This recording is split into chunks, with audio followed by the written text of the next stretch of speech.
watching The Digital Age? I'm Jim Zirin. David Andelman is the executive editor of Forbes.com, perhaps the most successful magazine on the internet. And let's look at the homepage of Forbes.com. Now, David Andelman has written a book. The book is entitled A Shattered Peace. And A Shattered Peace treats the mistakes made in 1919 in the peace settlements at Versailles in France. And the argument of the book is that those mistakes contributed not only to the conflicts we experienced in the 20th century, but the crises we have today in Iraq and engendered by the rise of Al-Qaeda. And the question is, what would it have been like in Versailles if they'd had the internet, if they'd had emails? And the question would be, could the errors made at Versailles have been avoided in the digital age of instant information? So David Andelman, foreign correspondent, editor, blogger, why did you write this book? Well, thanks for having me on the show, Jim. It's a wonderful broadcast. I wrote the book because I did think that there were some enormous lessons that we could learn today. And what you just noted about the internet and emails, it really would have made a vast difference in the whole way the negotiations were structured, how they took place, and certainly in the final product, and its prospects for ratification in the Senate, which of course was a disaster waiting to happen. So the answer is that I wrote the book because I did see some enormous problems all over the world stemming from this one moment in time. I'm not a believer in single causation theories of history. I think that's kind of sometimes very naive and simplistic. But, you know, I've reported from over 50 countries and in the course of my career, and everywhere I went, I would ask people, thoughtful people, where their problems of their country began, where things kind of began going off the rail. And I thought in most cases they'd say perhaps the Cold War or the Vietnam War if it was in Asia, the Korean War perhaps, World War II. But almost to a man and woman, when they really stopped and thought about it for a while, they said, you know, I really think it has to be the First World War, the Treaty of Versailles, that formed the boundaries and the nationalities, put everybody together in some of these countries that so disastrously changed the whole shape of the globe. Well, you're in very distinguished company because we have a presidential candidate named Ron Paul who raised $4 million in 24 hours in an internet campaign. And Ron Paul recently said that the Versailles Treaty is one of our biggest problems we're dealing with today because it was under the Versailles Treaty that the West created the artificial country called Iraq. Do you agree with him? Oh, I absolutely do agree with him. In fact, it's interesting. After you pointed out that article to me that mentioned this in the Times over the weekend, I've actually gotten a copy into his hands. It's probably arriving there, in fact, today as we are taping the show. But certainly in the next few days he should have it. And I think he's absolutely correct because Iraq especially was an error, a series of errors in judgment at that time. I mean, it was also the Western powers, especially the European powers, the British and the French, and especially the British in the case of Iraq, who wanted to create a country in their own image, that is to say large and relatively heterogeneous, that would also be weak and therefore could be dominated by the Western powers, and that would therefore... Because of what? Because of the oil? Not so much the oil even, we'll get to the oil in a minute, but because they wanted this as a secure trade route to their colonies in the Orient, in Asia.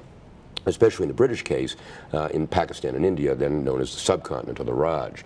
They needed a sure way across the Arabian Peninsula, across Mesopotamia, for their supplies to get there, their troops, their soldiers, and so on, and of course to bring back the products that they harvested there for the European markets. So this was a very important area for them, very important strategically and economically, and they needed to make sure that they kept control of this in some fashion and just didn't have a succession of small micro-states or tribal states, as it were, that would in fact potentially each one of them pose individual obstacles to their ends. So they created an Arabian Yugoslavia, in effect. Exactly what they did. They created an Arabian Yugoslavia. That's a very good way of putting it. It was a kaleidoscopic nation, as we see it today. Kurds, Sunnis, Shiites, all smashed together in one country that was forced in some fashion to figure out, in a matter of months and years how to make a go of something that larger, more heterogeneous countries in the West had taken centuries to figure out. Same was certainly the case in Yugoslavia, and we saw the violence that led to the breakup of Yugoslavia. I suspect we're heading in the same direction in Iraq as well. So it was kind of a time bomb waiting to go off when it was established after the peace settlements of 1919. It certainly was, and even in the 1920s, the British began to realize what they had done. And in fact, Churchill, who was then war minister and responsible in many respects for Iraq at that time, he finally recognized in the late 1920s that things were going very badly awry there. The British were losing lots of forces in various skirmishes and conflicts, and it was costing them a fortune to keep their troops there. So one day he just said, all right, we're out of there. Pulled everybody out and just left. And the result was eventually a succession of weak kings, despots, finally winding up with Saddam Hussein. Well, let's go back to 1919. Wilson goes to Versailles. How long does he stay there? Stay in France? He stays in Europe, really, basically from, excuse me, from December of 1918 when he first arrived there, basically through June when the treaty was signed. He did go back to the United States for one short visit. Well, short, of course, he had to go by boat in both directions in those days, so it wasn't all that short, and it was at a critical moment in those talks. He did come over there, much against the advice, by the way, of his principal advisor, Colonel House, who said, really, you should not be going there yourself. Well, Colonel House was kind of a shadow president in the Wilson administration, but he went over there with him, didn't he? He did, but with Wilson in hand at his side, he really, in many respects, had to defer to Wilson almost every opportunity. So the world leaders, especially David Lloyd George from Britain and Georges Clemenceau from France, who were very wily negotiators, they recognized that they, in many respects, could play these two off of each other.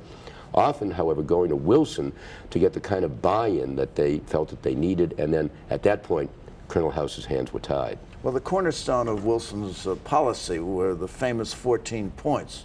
I think Clemenceau was quoted as saying derisively, the good Lord himself had only 10. Now, tell us about the 14 points.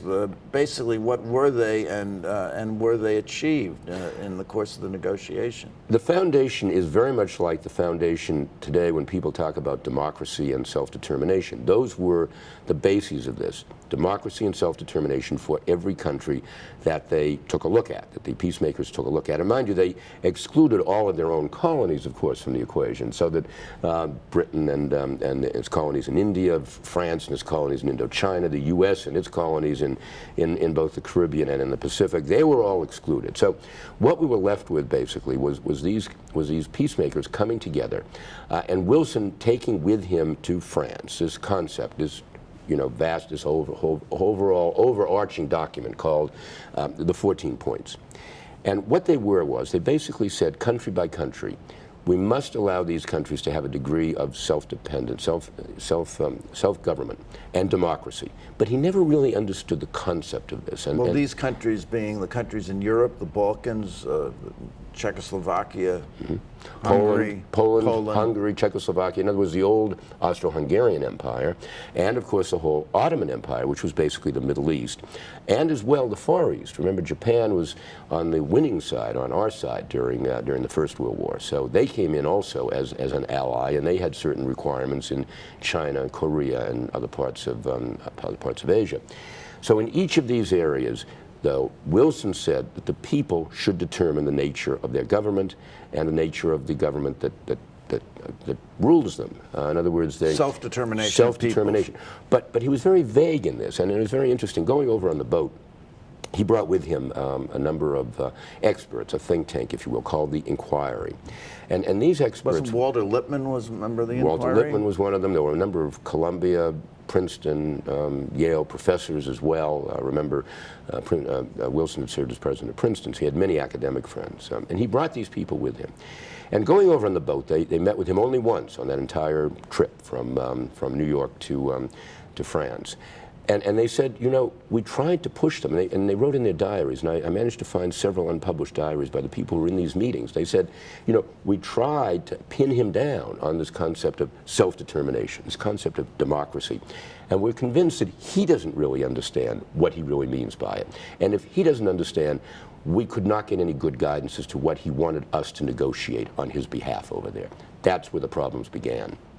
Well, another one of the points was open covenants openly arrived at. Did they arrive at open covenants openly? Well, or were first they of all, secret covenants secretly arrived at? there was no internet in those days, Jim, and no email, so there was very little open and above board. There had been a whole series of covenants, in fact, many of which Wilson didn't even know about himself when he arrived in France. They governed, for instance, the Sykes-Picot Agreement, which covered the Middle East and how it would be divided up between the British and the French. There was, of course, the Balfour Declaration, which was more public. There were also a series of negotiations. That had to do with the recognition of a Jewish state in Palestine, which was a derivative of Sykes-Picot, because the British were given Palestine, basically, and the French given Lebanon, the Levant, and so on. But there were other agreements as well. There were agreements in Asia with the Japanese. So the deals had been cut before he even got there. Before they even got there, and not released. Although it's interesting, by the time they had arrived in Paris, the Tsar's archives had been opened by the Bolsheviks, and some of the secret treaties in there had been published by Lenin. So they actually did get through the back door some word on Sykes-Picot, for instance, and some other documents. But they were still secret agreements, secretly arrived at, and they were certainly not abrogated by any of those who came to Paris at the time. Now, what was the state of play in Russia when Wilson arrived? You either were involved with the revolution or you were concluding the revolution. Lenin had gone in his freight car across Germany, and there was great suspicion of the new Russian government, was there not, among the Western leaders? The Bolsheviks were the terrorists of 1919. They were the Al-Qaeda of 1919. They were. Oh, absolutely, they were. And the reason is that Lenin, from the get-go, he said, "We will be at the gates of London and the gates of Paris before the next decade is out. We are poised to take over your system. Your system is corrupt. It is rotting from within. We will be at the Atlantic before you have managed to even get all of your troops out of Europe." So they were petrified by Lenin and his Bolsheviks. There's no question about that. And they scrambled frantically throughout this period. It overhung the entire negotiations. Remember, Russia was nominally on the side of the Allies during the war, at least at the beginning of the war, until Lenin pulled them out entirely, the Russians entirely out of the war after 1917, after the revolution. Nevertheless, they never got to the bargaining table in Paris. There were various efforts, and I detail many of them in this book, in The Shattered Peace, about trying to bring Lenin in some fashion into the international system on the side of the West, or certainly in some fashion into the international system. But in fact, he was ostracized. He ultimately wound up being ostracized, and the result is that there was the hostility and enmity that built up began at that moment, and that was really, in many respects, the start of the Cold War. How interesting. Now, you state in the book that in the negotiations at Versailles, there was a gap between rhetoric and reality. What was the rhetoric, and what, I think maybe you've covered it with the self-determination of peoples and open covenants, but what was really the reality? Well, the reality was something actually that a group of senior British diplomats went out to a picnic in the woods just at the very end of the negotiations, and the first walk in the woods. The first walk in the woods. That's right. And they had one of them wrote in his diary that he had mentioned. This is a boast, of course. He said, "Well, we managed to pick Woodrow Wilson's pockets clean down to the pocket lint." And it's true. He never even saw it coming in most cases. So the rhetoric was what he brought over with him. The reality was vastly different. The reality was basically what the Western European allies, the British and the French particularly, the Italians to a lesser degree, and the Japanese, what they came there for, which was a preservation of the status quo that had gone back a century. Old realpolitik from the Congress of Vienna. Congress of Vienna. Exactly, precisely. Every history student had heard of the Congress Absolutely. of Vienna. Now, one of his points was free trade. Mm-hmm. But when he left France after he'd signed the treaty, was there free trade? Not really, no. I mean, the idea of trade in those days was basically that Germany and France was going to run the post-war trading of the world. What they didn't recognize, though, at the time was that they were no longer the superpowers. The superpowers that came out of the war, economically, militarily, politically, were not the superpowers that went into the war. The United States was the only nation coming out of that war that was not economically prostrate, that had a real ability to trade and to manufacture goods and to exchange funds and so on. The dollar was suddenly became the strongest currency in the world. France and Germany were flattened. How far we've come from that. Well, exactly. Right, exactly. And then Hitler would ultimately rise from that problem. But really, all of the major trading powers before the war were prostrate, except for the United States. But they couldn't recognize that, and they didn't want to recognize that, certainly. So the result was, after the war, that they all tried in some fashion to restore the system as it was before. But in fact, finally, the United States wound up being the one country that was really quite solid, at least through the beginning of the Depression in 1930. But there were tariff barriers, weren't there? There were, oh yes, and those remained, and none of those were. And that cut against the free trade policy. Of course. And what about disarmament? Wilson wanted disarmament as well. This was supposed to be the war to end all wars. Absolutely, and we wind up really with the Washington Convention about 10 years later, where all of the capital ships of the requirements of the Western world were all set forth, and everybody was told exactly how many cruisers and battleships and aircraft carriers that they could build, and this was a disaster, because those were the intercontinental ballistic missiles of the 1920s, 30s, and 40s, were the giant ships, because there were no intercontinental missiles then. Those were the way countries projected their power. None of this was ended by the Versailles Treaty. Now, of course, as we all know, the Treaty of Versailles was not ratified by the United States Senate, led by Henry Cabot Lodge Sr. There was opposition to it, and probably it was rejected because Wilson refused to compromise on any of the points which he traded away anyway. Exactly. But let's visualize a world of the internet. Suppose that it existed then. How do you think it would have played out differently? I've thought a lot about that, actually, and I think it's a fascinating hypothesis. Imagine if he had, first of all, imagine if he had the ability for instant communications back and forth. First of all, he probably would not have had to go to France in the first place, which meant that all of his negotiating lapses, his inabilities to see beyond, a very narrow focus of religion and a fusion of religion and national aspirations and so on.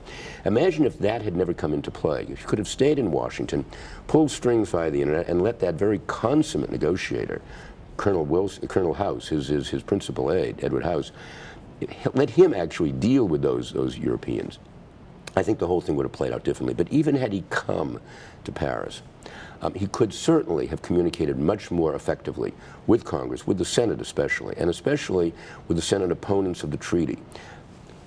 Jollied them along, if you will, won them over by a succession of ongoing barrages of information, as constantly inundating them with it. Instead of suddenly appearing in Washington, treaty in hand, the League of Nations, his precious League of Nations, in hand, and having them say, this isn't at all what we had expected, we have no interest in this, without making substantial changes, and eventually, of course, it died.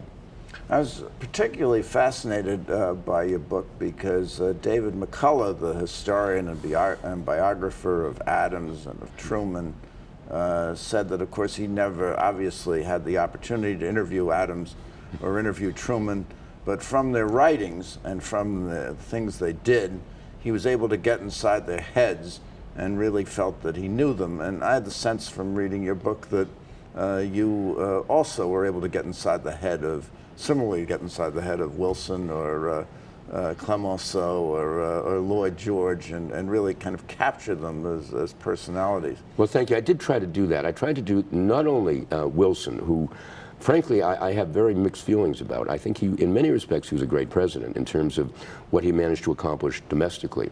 But his presidency Federal Reserve System, and, right? A whole lot of domestic Ron issues. Paul wants to abolish. Right? Exactly.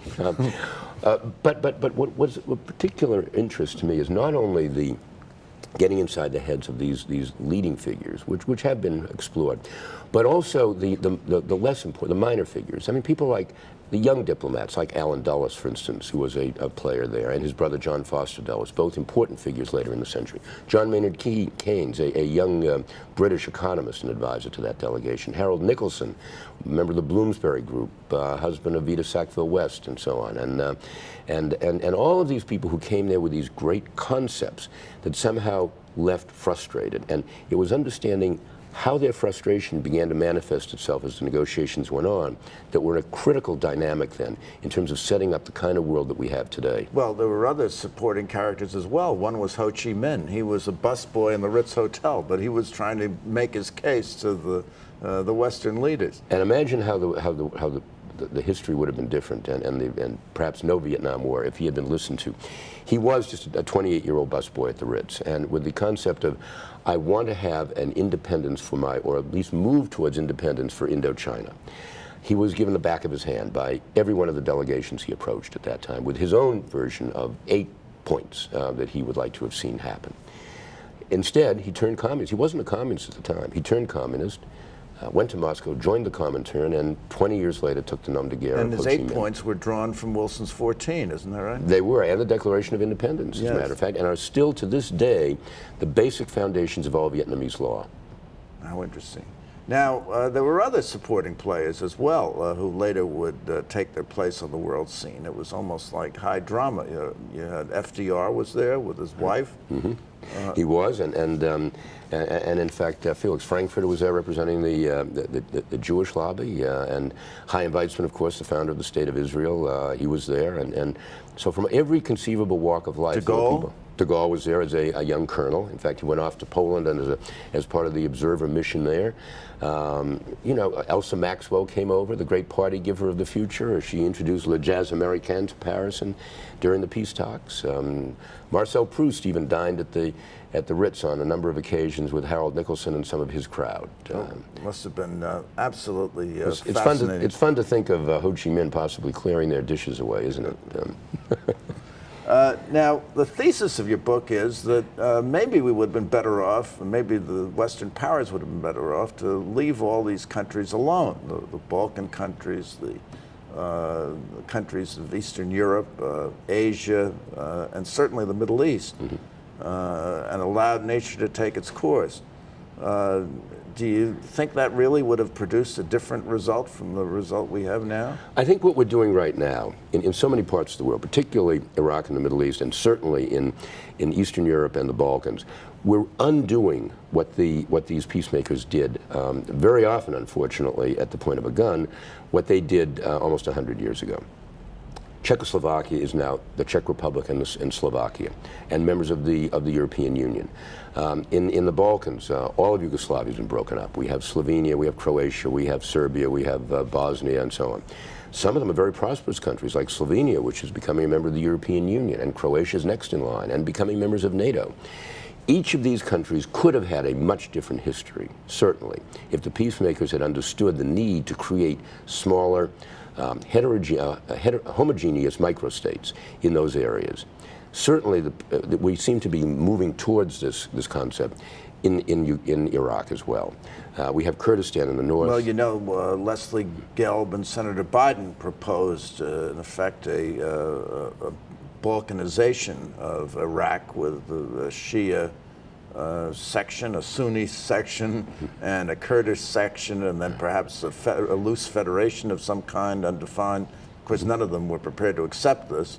Right. And the idea really never got any traction, but I guess it's still discussed in the background. Well, it is, and Les was very kind in his words about this book. I think he really understood what I was trying to do here, and I think there is a possibility still for that concept to go forward, and I think Kurdistan could be the real, what really could be the motive force, because Kurdistan is a very prosperous area of Iraq. There seems to be a considerable movement there for some degree of independence. If it breaks off first and becomes some sort of an associated state, and that works effectively, it could serve as a model for a Shia and Sunni state. There's no question about that. And you think Israel, Palestine might have been different if Weizmann and Frankfurter hadn't been there lobbying the Western powers? I wouldn't put it on their shoulders entirely. I mean, I think the British were a little short-sighted in not understanding that there were Arabs in this territory, Palestinian Arabs in this territory, which they were giving almost entirely to the Jews. I mean, the Jewish people certainly were entitled to a homeland in the state of Israel. There's no question about that. But if structured properly, there could have been enough room to have established as well a Palestinian Arab state, not one run by, you know, the likes of Faisal, Emir Faisal, who wound up running Iraq very poorly, but in fact a state governed by Palestinians in those days that could very well have become a Palestinian homeland coexisting alongside a Jewish homeland. Wasn't there an Arab sheikh who was prepared to accept the Jewish homeland, and then he was rejected by other Arabs? That was kind of a sub-drama that was going on. Oh, sure, absolutely. I mean, there were, and in fact, Weizmann met with a number of these Arabs, and they had a dialogue going to a degree, but without the blessing of the major powers of the West, none of this was ever likely to come to fruition. So what's the moral of the story? You can't remake the world in your own image? Well, no, you can't. You certainly cannot do that. There's no question about that. But also, we have to learn by history. We are in a position now, a unique position, I think, in the world, that we can go back, and we often can't do this, retrace our steps, and start again down a path that will work more effectively. I think we've seen that happen in Europe, in Eastern and Central Europe, as we've discussed. I think it can happen in especially in the Middle East now. We have that opportunity, and we shouldn't let it go to waste. It may take thousands of more lives, unfortunately. But it is nevertheless an opportunity that we have that we've never had before. We just need to understand how we've gotten here. Well, true to your roots as a blogger, David Andelman, the unpublished chapters of your book are available online at www.shatteredpiece. A shattered piece. Don't leave out the A, you won't get it. .com. Exactly. And if you click on that link, you will be instantly connected to what I call the outtakes of your book. Chapter 9.5. Chapter 9.5, which wound up on the cutting room floor but have now been preserved. It's really quite an extraordinary book, and I ask you the question, could the internet have prevented the mistakes made at Versailles? I think so. I think it could have certainly mitigated the errors in judgment and the errors in fact. And look, the kind of material that they had to work with was so sketchy. Just one extraordinary example I came upon. The leader of the Middle East Committee of the Inquiry, Wilson's think tank, was a Columbia professor who was an expert on the Crusades, which means his knowledge of and understanding of the Middle East ended somewhere around the year 1300. Now imagine if he had Google at his disposal instead of simply some, tracts from an ancient encyclopedia. It might have been a very different kind of country that they had put together there. Very different kind of country. David Andelman, thank you for coming by. A great pleasure. Thanks for having me, Jim. And thank you for coming by. Tune in next week for more on the digital age. For the digital age, I'm Jim Zirin. Good night and all the best.